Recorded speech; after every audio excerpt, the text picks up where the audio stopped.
Okay,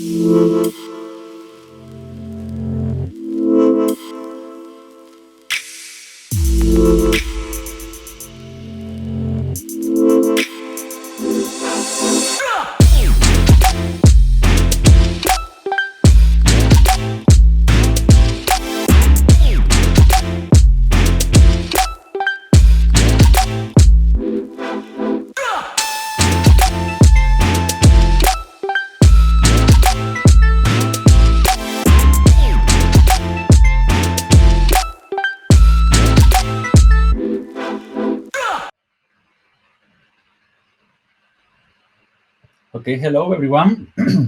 Welcome to another session of the Global Foresight Summit.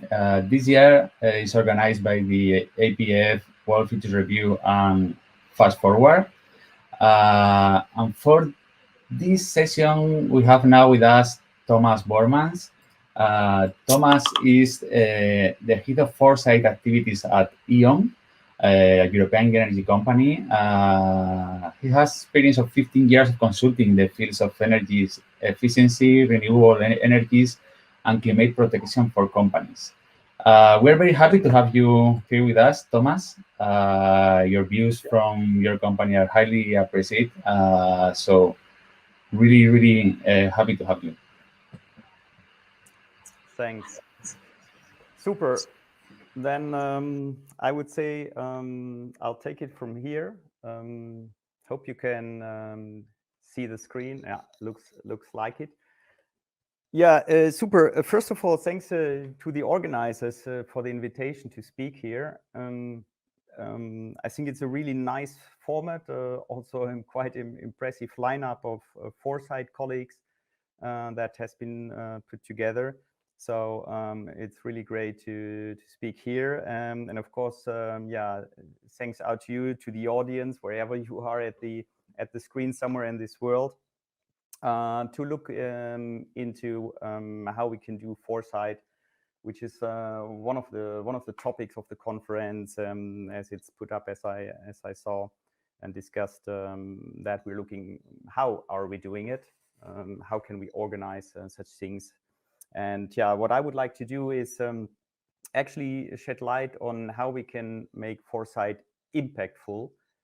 And for that, I would like to share some experience that we've now made at E.ON. And yeah, I'm now since 5 years with E.ON. Since 3.5, we're doing that. So we're not beginners. Also, I was 16 years in consultancy before, so knowing a bit about the energy world. But of course, we were setting up the thing new, and we did make quite a lot of experience that I would like to share. But I'm also interested in later and then maybe after this conference in one-on-ones have exchange on how we do that, because yeah, we're all together all the time learning.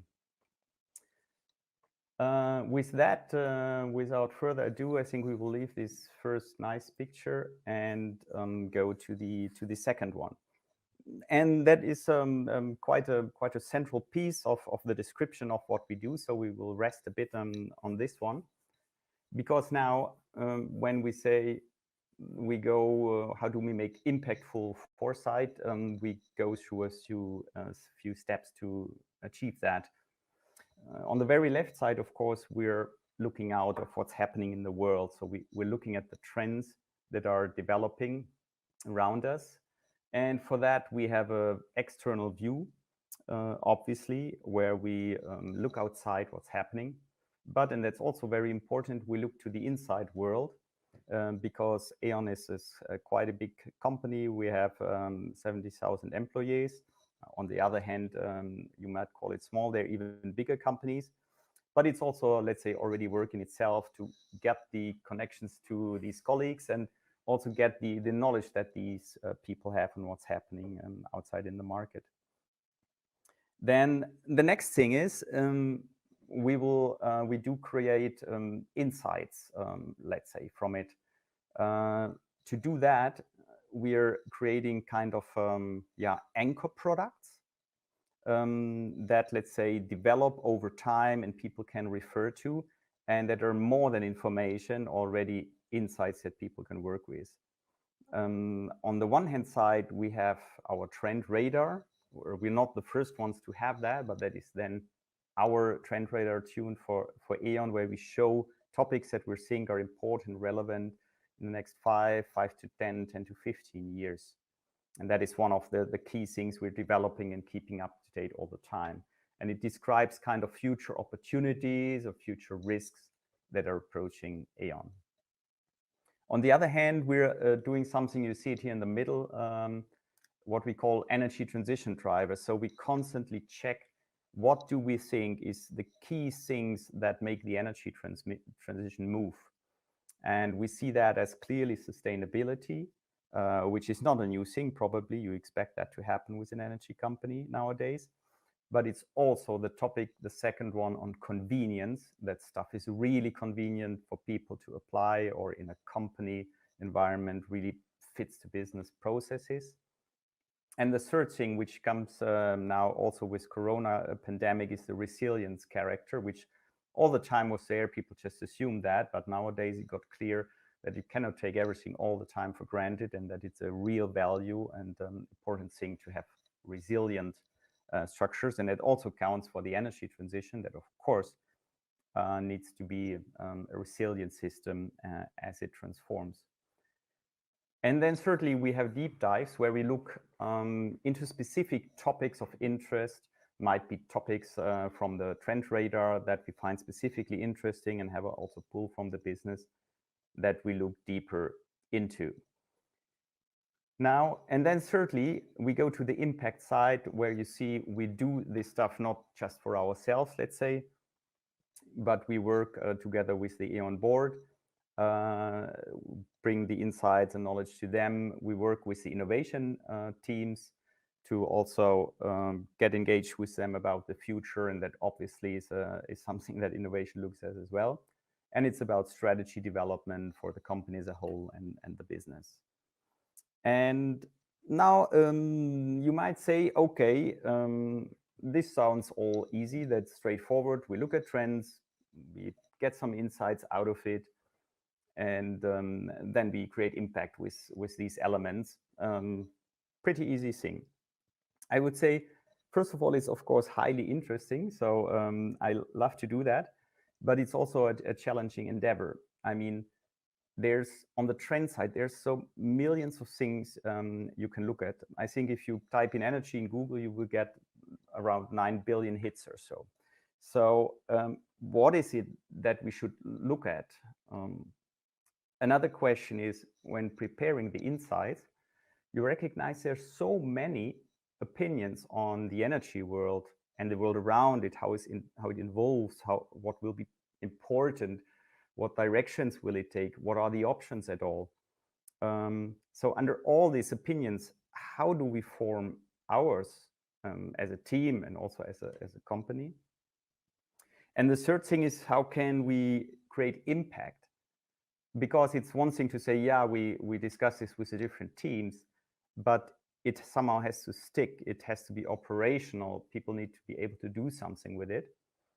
Yeah, and around these challenges, we found out here in the team that it's a lot about the intersection between the trends and the insights, and between the insights and the impact. So that's normally these are these small gray triangles between the different columns. And actually, they're one of the most important items. And yeah, that's also what I will tell a bit about in my presentation here. So let's have a look at the first intersection, where we say, okay, what is it then that we're looking for? How in the sea of information can we, what is it that we need to focus on? And that is where we have this connection between trends and insights, because first of all, yeah, we need to do a horizon scan. We need to know what's happening at all. And we do that with, let's say, different platforms where we look at venture capital or other things. We, of course, look at press. We look at social media. We discuss with our colleagues, as just said. But then, let's say, if we find something interesting, the question is, what information do I then need? Because around every topic, be it, let's say, new forms of mobility or other items. There's just so much information that the question is, what do I focus on? And the very easy answer is that we should focus on what is it that we want to answer. Let's say, which questions do we have? And then we should gather the information to answer these questions and not all the stuff around it. Otherwise, it gets blurry.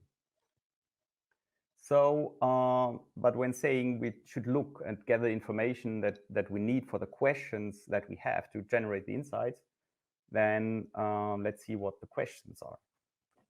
So from here, you can see, let's say, that we are thinking in a kind of a 5-step approach. And let's go through that with the topic of energy communities. It's a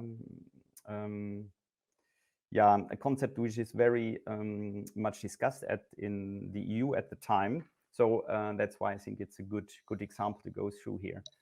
So when the question is what's the situation with energy communities, straightforward, you can say under current EU regulations, people are allowed to produce, store, share, and sell their energy as a community, say in a city quarter or so, themselves. So they can kind of team up and in a kind of non-profit organization run that system. Now, the second part would be, what brought us here? Why are we doing that? And the point is that in the, I would say, early 2010, people were frustrated in a way that the utilities at that time did not really offer green and local products. And also the European Commission was not happy with how fast the energy transition was progressing. And so this concept of, let's say, giving freedom and possibilities for people to team up and do it themselves in local green project was developed. It was then in 2016, it was put forward as a concept. In 2018, the directives, European directives that are involved were, let's say, amended and shaped.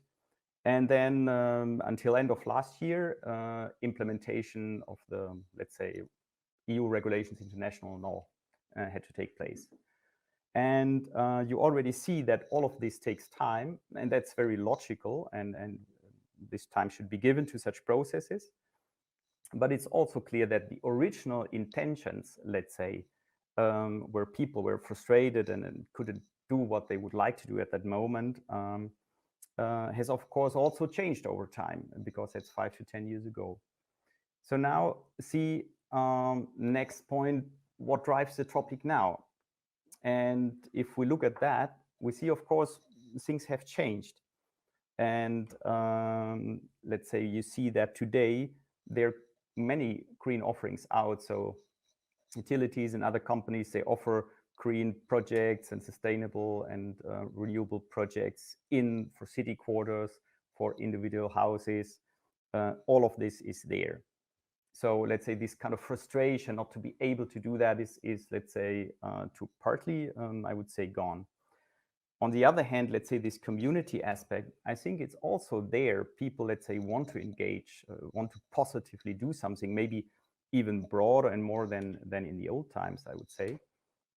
But people also expect that this is super convenient. So it should be digital, like a one-click purchase. You want to be not fiddling around with contracts in such a community, but it would need to be super, super easy. And then finally, the community aspect is also, let's say, more on teaming up with people that think alike, wherever they are, as we do here, and not so much only like the elder view on a community, which are the people down your street. And of course, in best case, it all fits together. But let's say today, people have also a broader scope. So what is the outcome then on energy communities? How could it develop then in the future if we look at foresight? And I would say an important aspect is then that however the concepts are now shaped, now it hits the market, the regulation is there. We need to see that whatever has been built is super convenient for people to enter and to be part of that. It's also important that, let's say, this community aspect is in a way flexible, that I can get in or out, or that I can include people that are more far away, but maybe friends of mine. Of course, it has to be truly sustainable. There's no way around it. And it will also need to be cost competitive. So, I mean, this is a bundle of things that needs to be looked at. But that's also based on the current drivers and how things evolve now. And when we now look at what should we do now as a conclusion from our foresight work on a specific topic, you might now say, well, but why didn't we just look at the new drivers? That's what counts. But it's really important to look at the whole story, because also, let's say, it is like from the things, how they develop, it's like a legacy.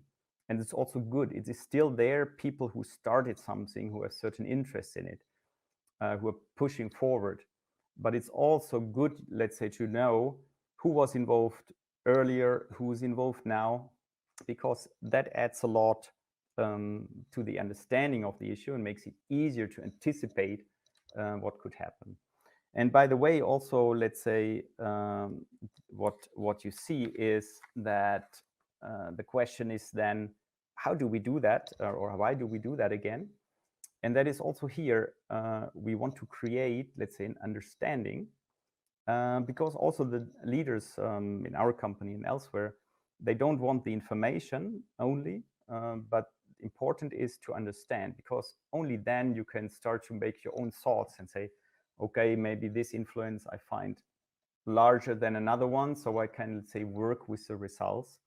And that's why we experience that this understanding along this chain is very important, and that you should not, jump to conclusions just from what's the situation and then boom, go to the future. This is what the new shiny things are, but develop that in a kind of story.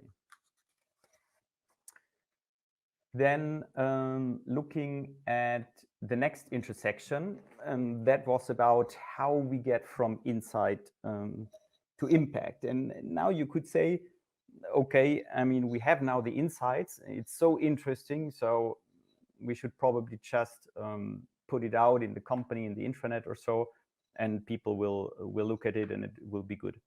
But that's not what's happening. So you kind of, when you've already worked together with the other teams in preparing and developing the insights and know-how, it's also important when we try to make it impactful in the company.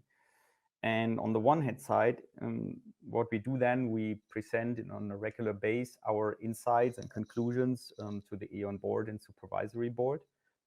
And the kind of format is a report and a presentation and discussion around it. And what is also important here is that we have in there our, as I said, the anchor products, so the trend radar, the core drivers of the energy transition, but we embed that also in a view on the competitor environment around us, the market environment in total, E.ON's vis-a-vis E.ON's strategy. So we kind of embed the foresight, the insights from foresight into a wider view for the company. And that's important, again, to create this context from foresight into strategy, into our business environment, what competitors do, because otherwise foresight and the view in the future is just flashlights and bits and pieces, which are admittedly interesting, but difficult to digest and develop into action. And that's what we're trying to do with these kind of formats and with the understanding we're trying to create. So also here, why do we do this again? Of course, yeah, because we're the foresight people in E.ON and we want to spread that news. But also, of course, we help our process as well, because when we present this to the to the E.ON board, it also helps, let's say, the overall process, because when we work with internal teams, they will also ask, well, has the board seen that? Do they buy into it? And as well, the board asks, okay, have you discussed with the teams? So it's important to involve both sides, because, let's say, this gives also positive interaction, and wherever there are differences, it also spurs very interesting discussion. You can point to things where maybe there are different opinions over the company. So having said that, that we're showing that to the board level, which is a very good thing and anchors also these things in the organization. We have an example where we work with the innovation team. Basically, you again will see the same anchor products. You see, let's say, the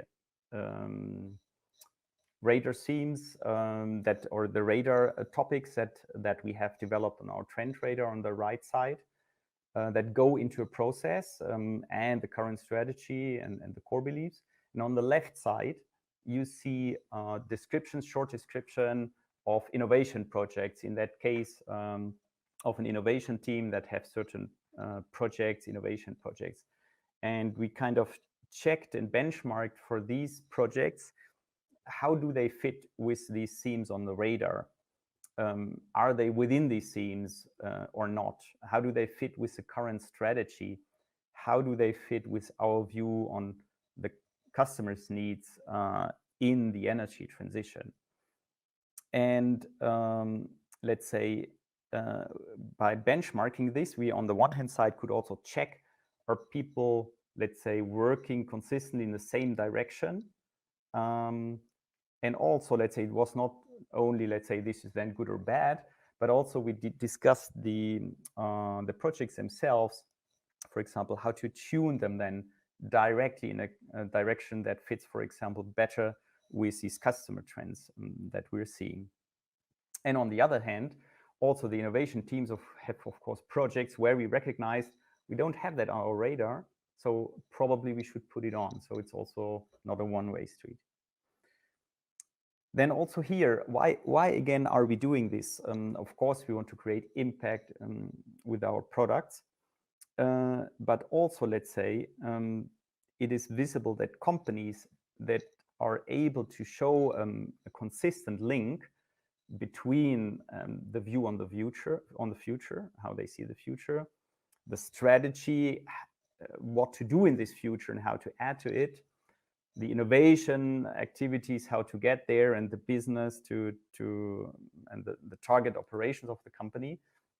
If this all fits together in a consistent package, it also has been shown in research, and you have examples around, that these companies perform better and have higher valuations.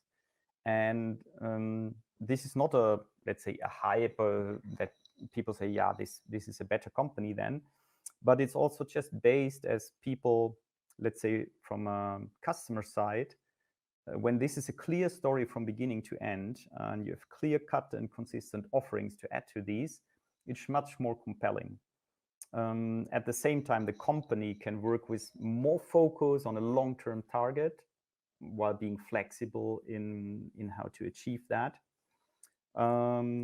It is also, let's say, by the way, easier to attract talents which want to, let's say, have an impact in an organization that works in that direction.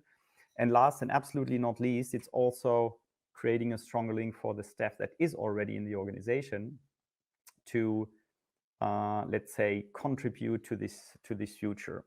And yeah, this overall logic that we're creating in such workshops and elsewhere is also really important for the positioning of Foresight, in my view, because it shows, let's say, that it is kind of the starting point with a future picture and glue between these different steps of, let's say, future picture, strategy, what we're doing in that, and how we execute.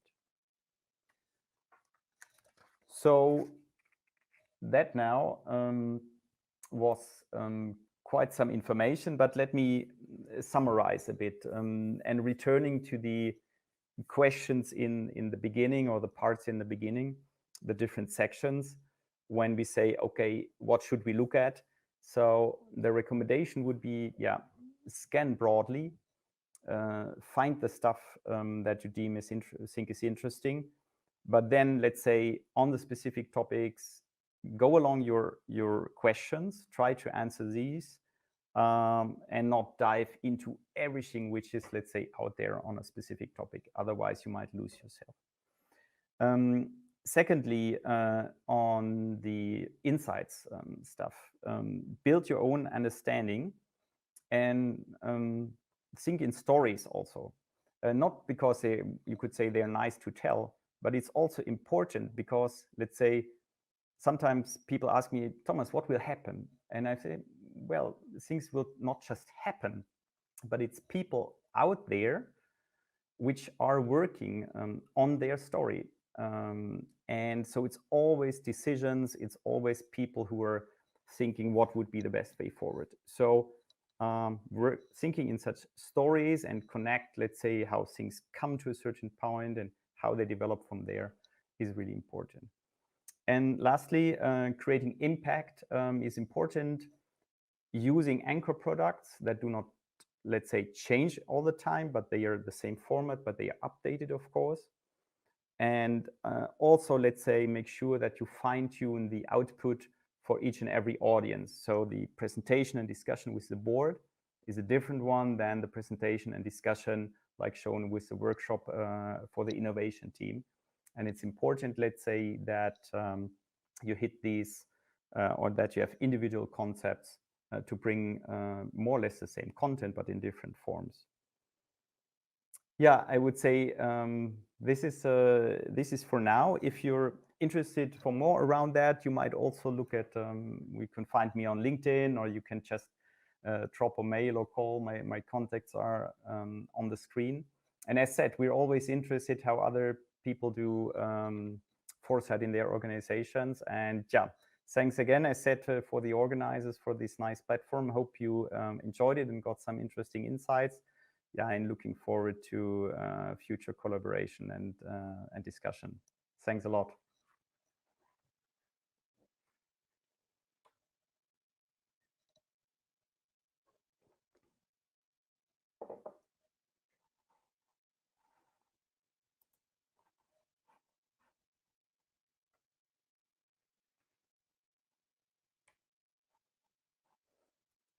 I think you're on mute. Okay, sorry, I was mute. I was saying that we have now some questions from the audience, so they are already replied everything. Okay.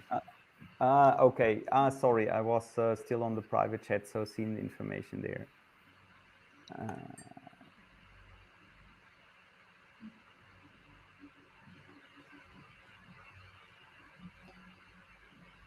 Okay, I see one question is whether we share that externally. Unfortunately, most of the stuff is indeed internally and cannot be shared.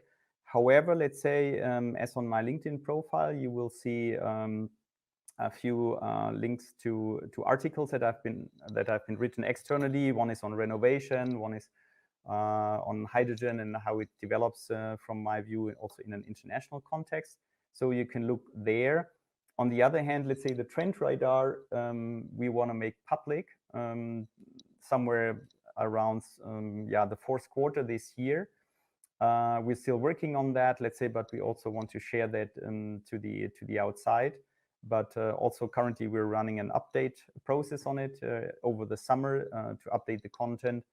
And then we also want to work a little bit on how it looks like actually, and then put it out. So I would say stay tuned. And yeah, as said, a few articles are also pending if you looked on the LinkedIn page.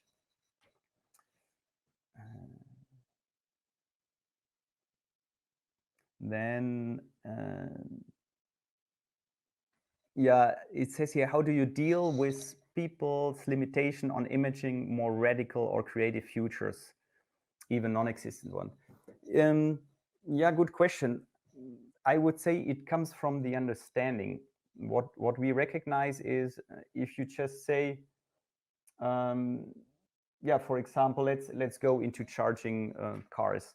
At the moment, you plug in a cable, and that's how you do it. And plugging in something was also in the or with the gasoline cars always the norm. So of course you could now think of, let's say, wireless charging via pad in the floor. And now people could say, yeah, but that's too far away and that's not possible and too expensive. On the other hand, let's say we said one of the key drivers is convenience in the energy transition. So if you recognize that you say, yeah, for people it will be super important that things are just easy and convenient, then you start to think, okay, if that's so, maybe they don't want to fiddle around with a cable and plug it in and out and so on. Maybe they just want to stand somewhere and that's automatically starting. Of course, then you can ask yourself, how much is that allowed to cost and so on. But let's say the reasoning why things should develop is always important. And then it's, of course, always an individual thing how far you might go. But let's say I find it easier when this context and explanation is given, so as to why something should develop in such a direction. Hope that answers the question. Then I see here, the energy industry has a huge impact on people's lives, yes, and defining the future. What is the role of social issues and accountability in your corporate foresight activities? Well, the social issues, I would say it's a pretty big thing for us because I think all the energy transition is in the end a social project. So people recognize we have, let's say, climate change coming up, and we know where it's coming from, and we know what we should do, or there are solutions at hand, but we need to change a complete system, let's say. And I think it would be kind of blue-eyed, or I don't know whether you can say that in English as well, to assume that all of this change would just go around silently. On the contrary, I would say it's a big social topic because, for example, if in this energy transition we create too many winners or losers, so people, the winners could be the ones who happily invest in the energy transition and maybe have really good returns on it, which is okay because they're let's say venturing and doing something new. On the other hand, there could be people which have less money to spend and to invest, and they maybe would just stick with higher prices if things get more complex and go towards zero emissions, which requires investments and so on. So I think it's very important to look at it as a social project and all the time make sure that it does not deepen, let's say, any kind of gaps in society, creating winners on the one hand side and losers on the other. And I think many of the solutions will need to be, really socially accepted. And already, if we look in the past and how the energy world developed, it was many times technical issues, but even more societal thoughts, issues, discussions, which are vital for that. So I hope that answers part of the question. So I'm looking here.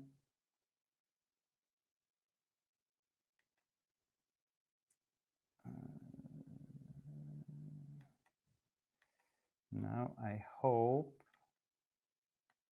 I have most of the questions, if not all. How do you work with academia on foresight? Now it's how do you work with academia on foresight and social innovation as you described the link just now? Let's say the social backgrounds. On the good thing is we have a colleague on the team who has actually a background in social sciences. So we're not just let's say a bunch of engineers or technicians from the foresight view. So we have it directly in the team. But we're also working, let's say, with, let's say, academia. Like there's an E.ON Research Center. It's actually in Aachen, part of the university there. And there are people who look at, like, let's say, new electricity systems. But there are also people who look at behavioral science, for example, how people react to renovated buildings, what they expect there and so on. So they're looking into the social side. So that's just one example. And there are more, let's say, of course, where we discuss and look at reports and so on from the academia side. And I think that's actually also an important part. Then I see another question. For those trying to future-proof government regulations on energy transition, any advice on overcoming pushback from industry or politicians that might be reactive or on short political cycles? Yeah, that a very good questions. Yeah, I think in total there's a challenge here because our society is, let's say, in quite some parts more mid, if not short-term oriented. So let's say the governments are usually in for 4 years or something like that. Also, the contracts of, let's say, management are sometimes 4 or 5 years. So where's the person or where's the setup that would be responsible until 2050, for example, if we look at the climate targets, to be, let's say, constantly required to do something and reach the target. And I think that is a challenge because people might, let's say, just optimize for the term that they have and could say, yeah, well, the next 3 years we will survive somehow and then others will do it. I would say maybe that was even more in the past. Today, I think things change. So there's an increasing pressure from society, from public opinion, to really get things going. And the point is, it starts to have an impact. I mean, there, for example, companies, let's say, that really do not, let's say, fit in this picture or do things that are not really sustainable, they increasingly see themselves confronted with questions. And also, let's say, the political landscape has also changed. So there are political parties who are losing votes, let's say, if they have not significantly the agenda on renewables and the climate change and the energy transition on their screens. So I think somehow, I would not say it's a thing of the past, but it got a bit easier, but by no means we are there.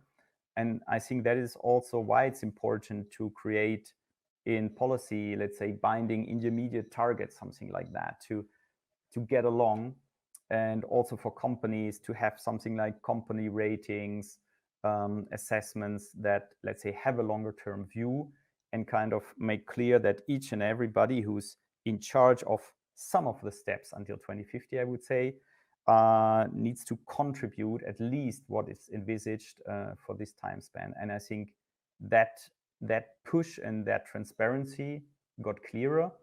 Are we fully there yet? I would say no.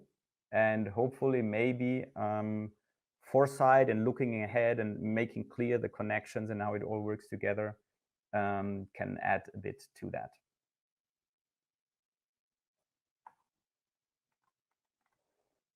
Okay, then I see a question, and I think our slot is until 1:55, so maybe 2 minutes to reply to that. So how do we measure impact?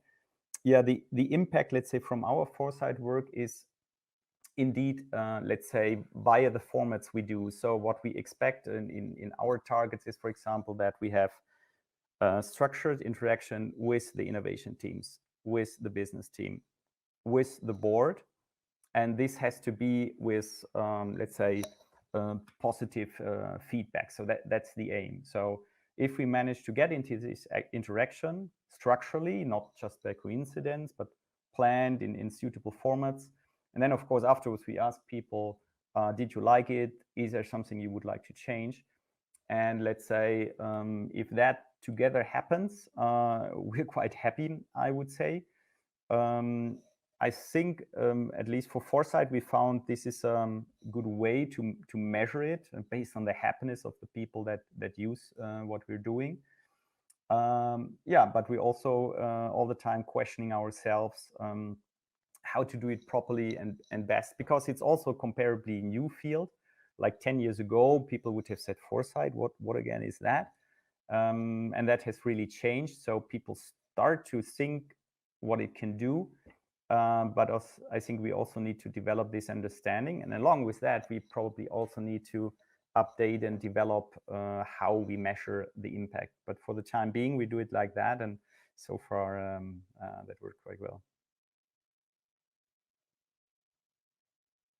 Okay, I think also that's the last. So I would say I can hand back to Francisco, right? Yeah, thank you so much, Thomas. It's always great to know a bit better how a company like yours is working with foresight approach. So thank you for your time, thank you for being here, and thank you for this amazing session. Thanks a lot. Thanks a lot out there to everybody. Have a great day. Thank you everyone for watching us. We are back in 5 minutes with the next session, which is a roundtable with uh, really high-level professionals from different organizations and governments. So really looking forward to this session. See you there in a bit. Bye-bye.